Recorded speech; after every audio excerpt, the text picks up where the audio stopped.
며느리였지만 저는 늘 어머님을 엄마처럼 따랐습니다. 시아버님이 돌아가신 후 혼자 남겨진 어머님은 괜찮은 척 웃으셨지만 저는 그 눈빛에 담긴 외로움을 알아볼 수 있었습니다. 그래서 몰래 통장에 매달 돈을 넣었고 제 이름은 숨겼습니다.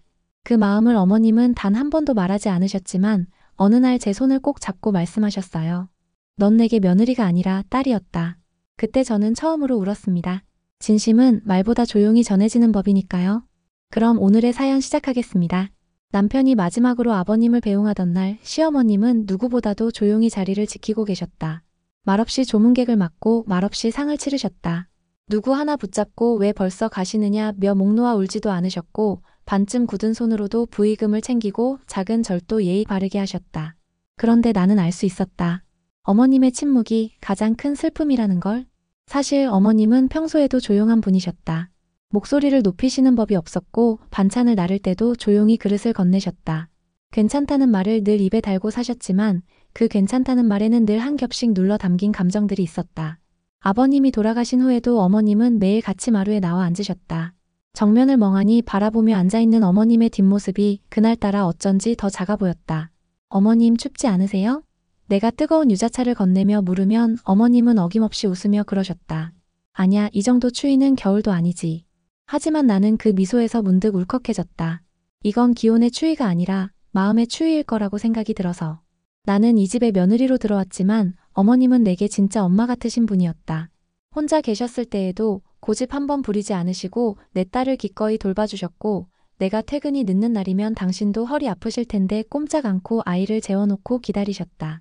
그런 어머님을 보며 나는 마음속으로 늘 다짐했다. 언젠가는 이 감사함 꼭 표현해야지. 정말 꼭. 하지만 어머님은 손 하나 벌리지 않는 분이셨다. 용돈을 드리면 너희나 써라, 반찬을 사다 드리면 뭐하러 사왔니 하셨다. 그래서 나는 조심스럽게 그리고 조용하게 내 방식을 택했다. 내 이름은 감췄다. 매달 첫째 주 월요일 어머님의 통장에 정확히 50만 원씩을 넣었다. 아무 말도 없이, 아무 표시도 없이, 남편도 누구도 모르게. 그냥 내 마음이니까. 돈의 크기가 아니라 마음의 무게로 전하고 싶었으니까. 그렇게 6개월쯤 흘렀을까? 평소와 다름없이 아이를 어린이집에 데려다주고 돌아오니 어머님이 내 방 앞에 봉투 하나를 두고 계셨다. 이거 내 거 같아서 돌려주려고. 순간 심장이 철렁 내려앉았다. 나는 아무 말도 못하고 봉투를 열었다. 그 안에는 내가 보낸 돈이 고스란히 봉투에 나눠 담긴 채로 있었다. 500, 1000, 1500 그대로 다. 한 장 한 장 숫자를 세다 말고 나는 울고 말았다. 어머님 어떻게 아셨어요? 엄마가 모르겠니? 내 손이었지. 어머님의 눈빛은 따뜻했고 또 아렸다. 그제 알았다. 그 돈 한 푼도 안 쓰셨다는 걸? 오히려 모아두셨다는 걸? 나의 숨은 마음을 어머님은 알고 계셨던 것이다. 그저 한 번도 그걸 말로 꺼내지 않으셨을 뿐. 나는 그 자리에서 무릎을 꿇었다. 그리고 울었다. 고맙다고, 죄송하다고, 이런 마음밖에 못 드리는 나여서 부끄럽다고. 어머님은 내 등을 조용히 쓸어주셨다. 넌 내게 며느리가 아니라 딸이었어. 그날 이후 나는 더는 숨기지 않기로 했다. 내가 이 집의 며느리가 아니라 딸처럼 살기로, 이제라도 솔직히 감사하며 살기로. 다음날 아침 어머님은 마치 아무 일도 없었다는 듯 평소처럼 부엌에 계셨다. 앞치마 끈을 질끈 묶고는 묵은지로 뚝배기 김치찌개를 끓이셨다. 김치가 자작하게 익어갈수록 나는 자꾸만 어제의 그 봉투가 떠올랐다. 나는 조심스레 물컵을 씻는 척하면서 어머님을 힐끔 바라보았다. 아무렇지도 않은 얼굴, 늘 그렇듯 단정한 차림. 그런데도 이상하게 그 뒷모습이 오늘은 다르게 느껴졌다. 이 집에서 엄마라는 자리를 놓치지 않으려는 사람의 고요한 사투처럼 느껴졌다가 어머님 오늘은 제가 국 끓이에요. 내 말에 어머님은 고개를 돌리셨다. 됐다니까. 너는 커피 한 잔 마셔. 어젯밤도 늦었잖아. 정말 아무 일도 없었던 것처럼 행동하시는 어머님. 그게 오히려 더 나를 무너뜨렸다. 나는 결국 두 손으로 컵을 꼭 쥐고 조심스럽게 말했다. 저 더는 숨기지 않을게요. 그냥 감사했어요. 어머님이 저한텐 진짜 엄마처럼 느껴졌거든요. 어머님은 순간 멈칫하시더니 불을 줄이고 내 쪽을 바라보셨다. 나는 안 숨겼는데. 늘 네가 내 딸이었지. 그리고는 찻잔을 하나 꺼내어 내 앞에 놓아주셨다. 그 한 잔의 따뜻한 유자차에 수천 마디 말이 담겨 있었다. 그날 이후 나는 더 이상 어머님을 조심스레 대하지 않았다. 명절 상차림 때도 먼저 앞치마를 챙겨 들었고 시장 가는 길도 기꺼이 따라 나섰다. 내가 할게요. 가 아니라 같이 해요. 로 바뀐 말투 하나에도 어머님은 눈에 띄게 좋아하셨다. 그러던 어느 날 남편이 퇴근길에 집 앞 편의점에서 빵 하나를 사들고 들어왔다. 어머님이 좋아하는 고구마 크림빵이었다. 이거 엄마 드려. 왜 갑자기? 그냥 너랑 엄마 요즘 분위기 좋잖아. 엄마도 기분 좋으신 것 같고. 사실 며칠 전 엄마 방에 우연히 들어갔다가 통장에 있던 돈 보고 좀 놀랐어. 입금 내역이 다 무기명이더라고. 너지? 나는 아무 말도 하지 않았다. 다만 고개를 살짝 떨궜다. 그러자 남편이 조용히 내 옆에 앉아 말했다. 고맙다. 엄마한테 나보다 더 마음 써줘서. 그 말 한마디에 나도 모르게 눈물이 찔끔 나왔다. 나는 괜찮다고 정말 아무것도 아니라고 했지만 남편은 내 손을 꼭 잡으며 한참 동안 아무 말 없이 가만히 있어줬다. 그날 밤 어머님은 내가 어릴 때 썼던 흑백 사진 한 장을 꺼내 보여주셨다. 이거 내 시댁에 처음 왔을 때 사진이야. 그때 나는 네가 참 고운 애 같았어. 한겨울인데도 너는 내 손을 꼭 잡았잖아. 그 따뜻함이 지금도 남아있어. 그 말에 나는 더 이상 참지 못하고 어머님 품에 안겨 펑펑 울었다. 어릴 적 친정엄마 품이 어떤 건지 기억도 안 나던 내게 어머님은 그렇게 천천히 묵묵히 따뜻한 엄마가 되어주신 분이었다. 며칠 후였다. 어머님이 일찍 주무시고 나서 남편과 둘이 거실에 앉아 있었다. 리모컨을 이리저리 돌리다 멈춘 화면에는 드라마 한 장면이 나오고 있었고 마침 그 장면은 부모를 여인 여주인공이 시부모 품에서 눈물 짓는 장면이었다. 남편은 말없이 화면을 보다가 조용히 입을 열었다. 나 사실 좀 부끄럽더라. 응? 엄마가 그동안 얼마나 외로우셨는지 네가 아니었으면 몰랐을 거야. 나는 그냥 아들이니까 당연하다는 듯 받기만 했지. 너처럼 주려고 노력한 적은 없었거든. 나는 아무 대답도 하지 않았다. 남편은 잠시 숨을 고르더니 테이블 아래 서랍을 열었다. 작고 낡은 수첩 하나를 꺼내며 내게 내밀었다. 이거 엄마 방에서 나왔어. 너 그 돈 넣기 시작한 그 해부터 적어두셨더라. 날짜별로 입금 날짜랑 금액 그리고 마지막 페이지엔 이 말이 있어. 남편이 펼쳐 보여준 수첩 맨 뒤에는 어머님의 필체로 이렇게 적혀 있었다. 이 아이는 내게 시집 온 게 아니라 마음을 준 것이다. 나도 언젠가는 이 마음을 꼭 돌려주고 싶다. 그 문장을 보는 순간 나는 참았던 울음을 터뜨리고 말았다. 그토록 조용하게 나를 딸로 품어주셨던 어머님, 그분은 내가 보낸 돈을 금전이 아니라 마음으로 받아주신 분이셨다. 남편은 그런 나를 다정하게 감싸 안았다. 그 돈 사실 나도 처음엔 그냥 고마운 줄만 알았어. 근데 너한테 들은 것도 엄마한테 들은 것도 아닌데도 그 마음이 뭔지 알겠더라. 나는 남편의 어깨에 기대어 나지막이 속삭였다. 나는 다른 복은 몰라도 진짜 엄마 같은 시어머니를 만난 복은 있는 것 같아. 응. 나도 네가 우리 엄마 딸이 되어줘서 정말 좋아. 다음 날 아침 나는 조용히 어머님 방에 다녀왔다. 책상 서랍에 수첩을 다시 넣으면서 그 옆에 작은 봉투 하나를 함께 넣었다. 그 안에는 짧은 편지와 내가 처음 통장에 입금하기 시작했던 액수와 똑같은 금액이 들어있었다. 편지에는 이렇게 적었다. 어머님께. 이건 다시 드리는 게 아니라 다시 시작하는 마음이에요. 이제는 숨기지 않을게요. 그냥 어머님이 좋아서 드리는 제 진심이에요. 그날 저녁 어머님은 아무 말도 없이 내 눈을 바라보셨다. 그리고는 빙그레 웃으며 말씀하셨다. 그래. 이제는 숨기지 말고 엄마랑 그냥 같이 살자. 그 한마디에 나는 또 한 번 울고 말았다. 이번엔 기쁨 때문이었다. 그날 이후 우리 집에는 작은 변화들이 생겼다. 평소처럼 조용한 어머님이셨지만 식탁에서 내 눈을 바라보는 시간이 늘어났고 나 또한 반찬 하나를 올릴 때마다 마음을 조금 더 실었다. 주말마다 함께하는 장보기도 자연스러워졌고 장바구니를 들고 골목을 나설 때면 옆집 할머니가 꼭 한마디씩 하셨다. 참 보기 좋아. 둘이 친모녀라 해도 믿겠어. 어머님은 그 말에 늘 웃으셨고 나는 웃음 사이로 괜히 마음이 따뜻해졌다. 하지만 그런 평화는 언제나 오래가지 않았다. 작은 파문은 늘 사소한 말 한마디에서 시작되니까. 그날은 남편의 사촌 동생 결혼식이 있는 날이었다. 부산에서 열리는 예식이라 하루 전날 내려가서 숙박까지 해야 하는 일정이었다. 어머님은 처음엔 함께 가겠다고 하셨지만 이틀 전 갑작스럽게 허리를 삐끗하신 뒤로는 내내 망설이셨다. 나는 안 가는 게 좋겠다. 허리가 이래선 오래 앉아있는 것도 무리고 괜히 너희 눈치만 보게 되지. 어머님 저희 다 같이 가요. 제가 도와드릴게요. 됐어. 너까지 고생하지 마. 그리고 솔직히 가봐야 뭐하냐. 그 집 사람들 나 불편한 거 뻔히 아는데.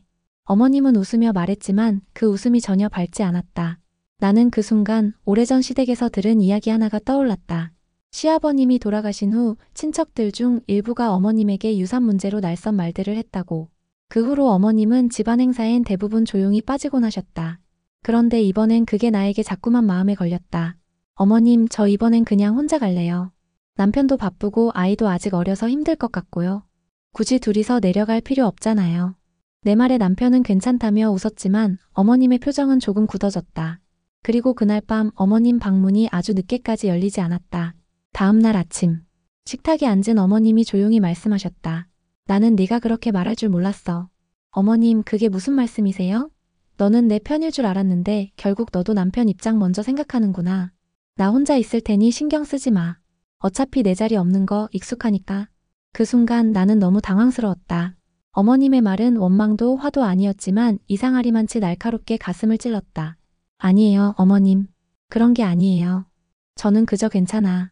설명 안 해도 돼. 다 내 생각이 짧아서 그런 거지 뭐. 어머님은 그렇게 말하고는 조용히 방으로 들어가 문을 닫으셨다. 그 문이 닫히는 소리가 마치 내 마음 어딘가도 덜컥 닫힌 것처럼 느껴졌다. 그날 하루 종일 마음이 무거웠다. 식탁에 앉아있던 순간 어머님의 눈빛이 떠올랐고 내가 무심했구나 하는 자책이 파도처럼 밀려왔다. 밤이 깊어질 무렵 나는 어머님 방문 앞에 섰다. 노크를 하려다 망설이고 손을 들었다가 다시 내렸다. 그러다 결국 아무 말도 하지 못한 채 돌아서고 말았다. 다음 날 아침 어머님 방 앞엔 조용한 기척만 감돌았다. 문은 여전히 닫혀 있었고 나는 대문 틈새로 신문을 꺼내다가 그 자리에 한참 서 있었다. 혹시 어제 내 말이 너무 무심했나 싶어 괜스레 바스락거리는 신문 소리에 더 조심스러워졌다. 부엌에 물을 올려두고 냉장고를 열었다. 어제 어머님이 다듬어두신 도라지와 배가 보였다. 목감기 기운이 있던 내게 끓여주신다는 말을 나는 어제 무심히 흘려들었었다. 괜히 눈시울이 붉어졌다.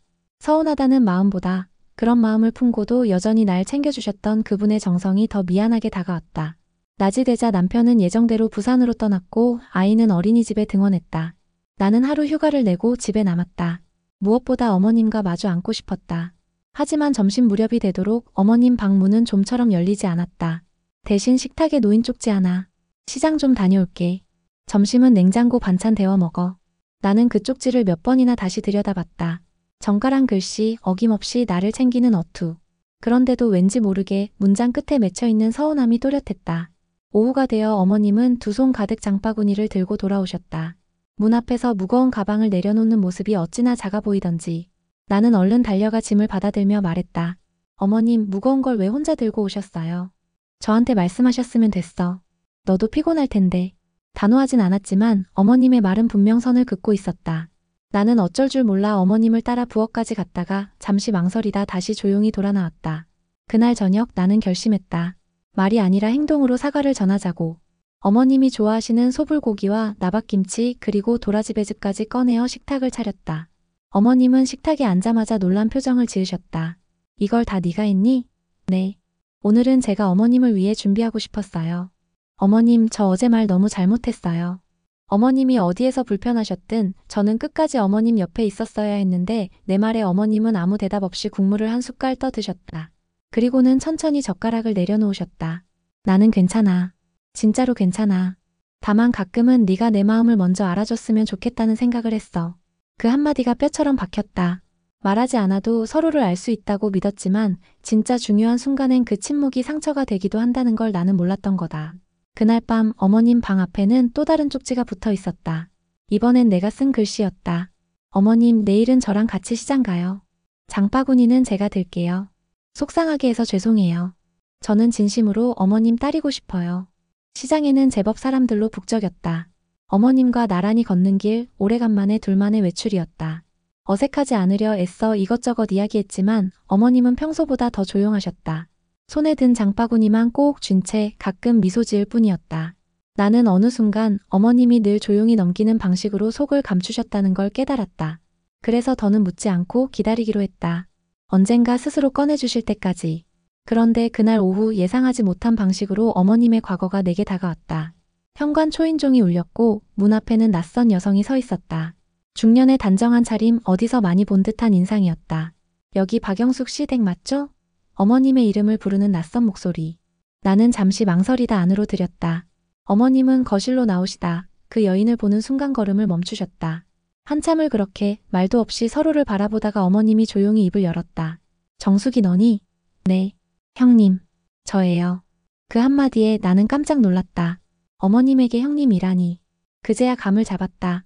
이분은 어머님의 친정 동생이구나. 어머님은 얼른 소파에 앉으며 목을 가다듬으셨다. 무슨 일로 형님? 사실은 오래전부터 와보고 싶었어요. 근데 자격이 없었죠. 그때 내가 했던 말들 아직도 기억나요? 오빠 죽고 유산 문제로 괜한 말들 주고받다가 결국 형님 혼자 남겨놓고 다 떠났죠. 순간 어머님의 눈가가 흔들렸다. 평소에 보지 못한 표정이었다. 그 조용한 사람 안에도 이렇게 지워지지 않는 상처가 있었구나 싶었다. 정숙이라는 여인은 무릎을 꿇고 어머님의 손을 잡았다. 형님, 나 정말 미안해요. 그날 이후 마음 한구석이 늘 걸렸어요. 그런데 형님이 나중에 며느리랑 산다는 말 들었을 때 희한하게 안심이 되더라고요. 형님 곁에 누군가 따뜻한 사람이 있다는 것 같아서. 그제야 어머님이 고개를 끄덕이셨다. 그랬구나, 네가 그 말을 해주니 나도 이제 좀 편하다. 그 말 한마디에 오랫동안 굳어있던 어머님의 표정이 조금 풀렸다. 그날 저녁 정숙 이모가 돌아간 후 어머님은 조용히 내게 이런 말씀을 꺼내셨다. 내가 옛날엔 참 말이 많았던 사람이었어. 웃는 것도 잘하고 동생들이랑 장난도 많이 치고. 그런데 남편 떠나고 나니까 그 말들이 죄다 목에 걸리더라. 무슨 말을 해도 다 허무하게 들렸거든. 나는 조용히 어머님의 손을 감쌌다. 어머님, 제가 옆에 있을게요. 어머님 마음 다 이해는 못해도 알아들일 수는 있을 거예요. 어머님은 웃었다. 이번엔 정말 따뜻한 웃음이었다. 그리고 작은 목소리로 아주 오래된 말을 꺼내셨다. 네가 있어서 참 다행이다. 이제는 다시 말이 나올 것 같아. 다시 웃고 싶어질 것 같아. 며칠 후 어머님은 부쩍 달라지셨다. 아침마다 부엌에 먼저 나와 커튼을 활짝 열어두시고 늘 조용히 켜시던 라디오 볼륨도 조금 더 높아졌다. 나는 그런 작은 변화들이 마치 봄 기운처럼 느껴졌다. 그날은 평일이었지만 남편이 반차를 내고 일찍 집에 들어왔다. 저녁 준비를 하던 내게 슬쩍 다가오더니 귓속말로 말했다. 엄마, 요즘 웃는 얼굴이 참 좋아졌어. 혹시 무슨 좋은 일 있어? 나는 가볍게 웃으며 대답했다. 그냥 좀 풀어진 것 같아. 묵혀있던 마음이. 남편은 고개를 끄덕이며 작은 목소리로 말을 이었다. 네가 해준 거야. 나도 알거든. 엄마가 예전보다 말이 많아졌다는 거. 사실 그날 아침에도 어머님은 내게 이런 말을 건네셨다. 있잖아, 내 시아버지 처음 만났을 때 말이야. 눈빛이 참 순하고 조용한 사람이었어. 말은 없었지만 나를 늘 웃게 해줬지. 근데 이상하게 널 보며 가끔 그 사람 생각이 나더라. 나는 대답 대신 어머님의 두 손을 꼭 잡았다. 말보다 온기가 먼저 닿길 바라는 마음으로. 그날 저녁 셋이서 밥을 먹는데 어머님이 불쑥 말씀하셨다. 너희 혹시 다음 달에 시간 좀 낼 수 있을까? 나 친정집 근처에 가보고 싶어. 남편과 나는 동시에 고개를 들었다. 어머님은 웃으며 젓가락을 내려놓으셨다. 정수기가 연락 왔더라. 이모 집 근처에 오래된 정원이 하나 있는데 거기 다 같이 가자고. 내 아버지랑도 젊었을 때 몇 번 갔던 곳이야. 나는 얼른 수첩을 꺼내 날짜를 적었다. 그리고 물었다. 어머님, 그 정원에 가시면 뭐 하고 싶으세요? 어머님은 조용히 창밖을 바라보시더니 그냥 벤치에 앉아서 바람 좀 맞고 싶어. 그리고 나도 내 사진 좀 찍어주고 싶다. 늘 내가 찍히기만 했잖아. 나는 그 순간 울컥해졌다. 그 평범한 말 속에 어머님의 지난 세월이 얼마나 많이 담겨 있었는지 알 수 있었으니까. 다음 날 나는 작은 선물을 준비했다. 작은 진주 브로치 하나. 라일락색 스카프에 어울릴 만한 고전적인 디자인. 어머님 방문을 두드리며 내밀었다. 이거 어머님이 바람 맞으실 때 가슴에 달고 가세요. 어머님은 한참을 말없이 그 브로치를 바라보다가 내 손을 덥석 잡으셨다. 고맙다. 정말 고맙다. 그 짧은 말이 지금껏 어머님이 참고 견뎌온 시간들, 그리고 우리가 쌓아온 모든 마음을 대신하고 있었다. 우리는 약속대로 그 주 주말 어머님의 친정집 근처에 있는 정원으로 향했다. 차 안에는 간단한 도시락과 보온병, 그리고 어머님이 직접 고르신 라일락색 스카프가 놓여 있었다. 내가 선물한 브로치는 어머님 코트에 단단히 꽂혀 반짝이고 있었다. 도착한 정원은 생각보다 한적했고 이른 봄의 끝자락에서 피어난 매와 몇 송이가 바람에 흔들리고 있었다. 어머님은 입구에서 한참을 그 자리에 멈춰 서 있었다. 마치 기억 속 어딘가를 더듬는 사람처럼. 여기 참 많이도 왔었어. 내 아버지가 아무 말 없이 내 손만 잡고 걷던 길도 여기였고, 결혼하고 처음으로 싸웠던 날, 나 혼자 와서 펑펑 울었던 벤치도 저기 있었지. 어머님은 먼 벤치를 가리켰다. 나는 그 옆에 조심스럽게 앉으며 물었다. 그땐 어머님 혼자였어요? 아니. 그 사람 결국 따라왔지. 아무 말도 없이 옆에 앉더니 그날 처음으로 울더라. 그게 우리 부부의 첫 눈물이었어. 나는 그 이야기를 들으며 괜히 가슴이 아려왔다. 그토록 말이 없고 묵직했던 시아버지, 그리고 그런 사람 곁에서 늘 묵묵히 자리를 지켜낸 어머님. 잠시 후 우리는 함께 벤치에 앉아 따뜻한 유자차를 나눠 마셨다. 어머님은 찻잔을 내려놓으며 내 손을 조용히 감싸주셨다. 내가 여기서 마지막으로 소원 빌었을 때는 나중에 늙어서도 누군가 옆에 있었으면 좋겠다는 생각이었어. 그땐 네가 내 옆에 있을 줄 몰랐지. 나는 그 말을 듣자마자 손등이 뜨거워졌다. 그 말에는 오랜 외로움과 지금에 대한 고마움이 함께 담겨 있었다. 잠시 후 남편이 다가와 사진을 찍자고 말했다. 나는 어머님 옆에 조심히 앉았고 셋이서 정원 입구를 등지고 사진을 찍었다. 그날의 사진엔 뭔가 설명할 수 없는 평온함이 담겼다. 눈물도 웃음도 다 지나간 뒤에 따뜻함이라가? 돌아오는 길 어머님은 조용히 내게 말했다. 오늘 참 좋았다. 근데 말이지 혹시 내 통장에 다시 돈 넣고 있니? 나는 순간 당황해서 대답을 못했다. 어머님은 웃으시며 덧붙이셨다. 괜찮아. 나 다 알아. 내 마음 언제나 감사히 받았어. 근데 이제는 내 이름으로 넣어줘. 숨기지 말고 당당하게. 내가 참 고마워서 그래. 그 한마디에 나는 입술을 깨물었다. 무엇을 감추지 않아도 되는 관계, 그게 가족이구나 싶었다.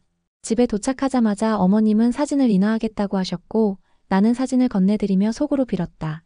이 행복이 오래, 아주 오래 가기를. 그날 이후로 며칠은 별다를 것 없이 평온했다. 아침이면 어머님은 창문을 열고 환기를 시키셨고 나는 아이 등원 준비를 마친 후 출근 전 짧게 어머님과 커피를 마시는 시간을 갖곤 했다. 그날도 똑같은 평일이었다. 식탁에 따뜻한 감자국이 올라왔고 어머님은 평소보다 기운이 없어 보였지만 그저 밤새 잠을 설쳤다며 웃어 넘기셨다. 괜찮으세요? 그럼. 그냥 나이 드니까 장기침 하나도 길게 남더라. 그렇게 말은 하셨지만 그날 저녁부터 어머님은 식사를 거의 드시지 못했다. 며칠이 지나도록 미열과 기침이 계속됐고 나는 결국 병원 진료를 권했다. 처음엔 고개를 저으시던 어머님도 내가 아버님이 살아계셨다면 어머님 끌고 가셨을 거다는 말에 작게 웃으시며 결국 진료 예약을 허락하셨다. 검진은 간단히 끝나는 듯 보였지만 예상보다 결과는 무거웠다. 며칠 후 남편과 함께 의사에게서 전화를 받았다. 조심스럽게 말씀드립니다만 폐에 음영이 있습니다. 정밀 검사 필요합니다. 그 말을 듣는 순간 남편은 말을 잃었고 나는 어쩐지 한기가 확 끼치는 느낌에 그대로 의자에 주저앉고 말았다. 그날 저녁 어머님께는 당장 아무 말도 하지 않기로 했다. 혹시 기우일 수도 있었기에 괜히 걱정부터 드리고 싶진 않았다. 하지만 어머님은 알고 계셨다. 정밀검사 얘기 들었지?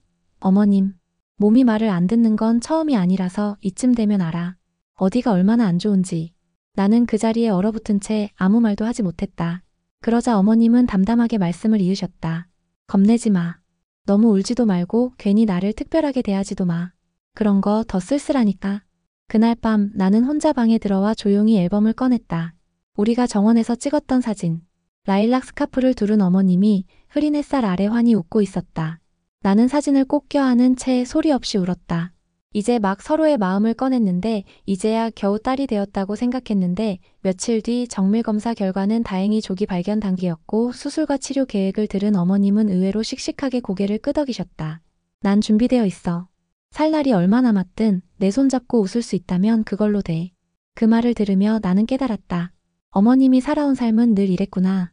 누구보다 아팠으면서도 누구보다 평온한 척하며 남을 먼저 걱정해온 시간. 수술 전날 나는 어머님 손을 꼭 잡고 말했다. 어머님, 이번엔 저한테 의지하셔도 돼요. 숨기지 말고 참지 말고 그냥 저한테 다 기대세요. 어머님은 미소 지으며 작게 대답하셨다. 그래, 내 딸한테 이번엔 좀 기대볼까? 수술 당일 아침 병실엔 맑은 햇살이 들어와 있었다. 어머님은 평소처럼 머리를 단정히 빗으셨고 내가 챙겨온 라일락 스카프를 목에 조심히 두르셨다. 마치 작은 외출이라도 나가는 사람처럼 평온하게 웃으셨다. 너무 긴장하지 마. 수술은 의사 선생님이 하는 거고 나는 그냥 잘 자고 올게. 네가 깨워줄 거잖아. 그 말에 나는 울컥했지만 눈물을 꾹 삼켰다. 이 순간 어머님 앞에서 눈물부터 보이고 싶지 않았다. 어머님 다녀오세요. 제가 꼭 다시 깨워드릴게요. 손 꼭 잡고 다시 웃게 해드릴게요. 어머님은 수술실로 들어가며 내 손을 가볍게 쥐셨다. 그 손끝의 미세한 떨림을 느끼며 나는 마지막까지 눈을 떼지 않았다. 수술은 예상보다 오래 걸렸다. 초조함과 기다림이 교차하는 몇 시간, 나는 복도 끝 의자에서 가만히 두 손을 모으고 기도했다. 살아계셔야 해요, 어머님. 아직 제가 못 드린 말이 너무 많아요. 그리고 수술이 끝났다. 의사의 말은 짧고 명확했다. 다행입니다. 초기 단계였고 예상보다 더 깔끔하게 제거됐습니다. 그 말을 듣는 순간 나는 그대로 고개를 숙였다. 벅찬 안도감에 눈물이 뚝뚝 흘렀다. 남편은 나를 끌어안고 조용히 말했다. 잘 견뎠어. 엄마도 너도. 며칠 뒤 어머님은 중환자실에서 일반 병실로 옮기셨고 회복도 빠르게 진행됐다. 나는 퇴근 후엔 늘 병원으로 향했고 병실에서는 어머님의 머리를 빗겨드리거나 손톱을 정리해드렸다. 그 시간이 너무도 자연스럽고 소중하게 느껴졌다. 무언가를 돌보는 일이 이렇게도 마음을 채우는 일이었구나. 어느 저녁 어머님은 식사 후 나를 보며 조용히 물으셨다. 너 나 처음 만났을 때 기억나니? 기억해요. 한겨울이었고 제가 덜덜 떨면서 인사하니까 어머님이 제 손을 꼭 잡아주셨어요. 그 따뜻함이 아직도 선명해요. 어머님은 고개를 끄덕이며 내 손을 맞잡았다. 그때 내 손이 참 차가웠는데 이젠 너한테서 따뜻함이 난다. 나는 그 말을 들으며 고개를 떨구고 말았다. 어머님, 저 진짜 복 많은 며느리예요. 다른 건 몰라도 엄마 복은 있는 것 같아요. 어머님은 작게 웃으며 말했다. 넌 며느리 아니야. 내 딸이야. 이미 오래전에 그렇게 마음 줬어.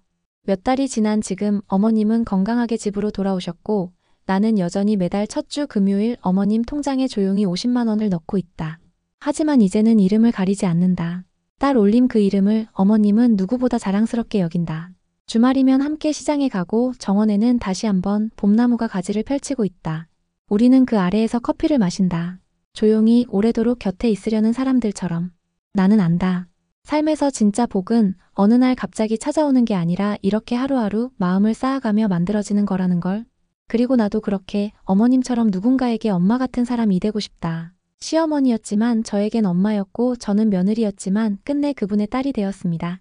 돈보다 마음을 먼저 전했고 그 마음을 더 깊이 간직해준 분이 어머님이었습니다. 상처도 외로움도 말없이 품어주신 그분 덕분에 저는 처음으로 누군가의 딸이 되는 따뜻함을 알게 되었어요. 이제는 제가 어머님을 안아드릴 차례입니다. 어느 날엔 조용히 시장을 걷고 어느 날엔 따뜻한 차 한 잔을 나누며 그렇게 오래도록 곁에 있고 싶습니다. 시청해주신 여러분 진심으로 감사합니다.